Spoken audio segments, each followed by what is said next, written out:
काले से धनी काहे रहेलू बीजी, हमके बताव कौन मैटर बनी जी, हमके बताव कौन मैटर बनी जी। काले से धनी काहे रहेलू बीजी, हमके बताव कौन मैटर बनी जी। हमसे कटे नहीं दिना बया रतिया मिलन हका सजा बाबा ना हो लभद बका सजा बाबा ना हो मिलन हका सजा बाबा ना हो लभद बका सजा बाबा ना हो बुझलो।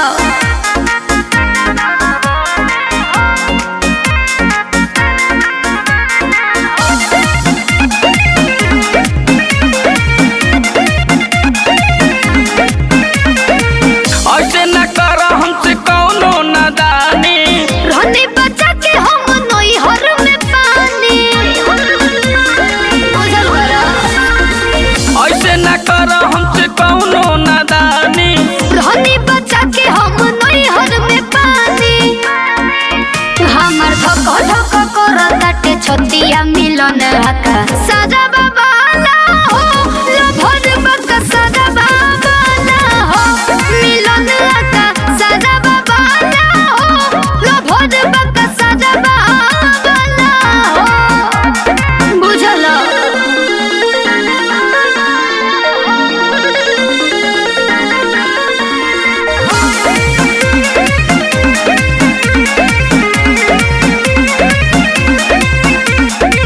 मन करे आज गाड़ी धलिया के, राजा जमाल खोदे ओई हो बता के समझ करा ना।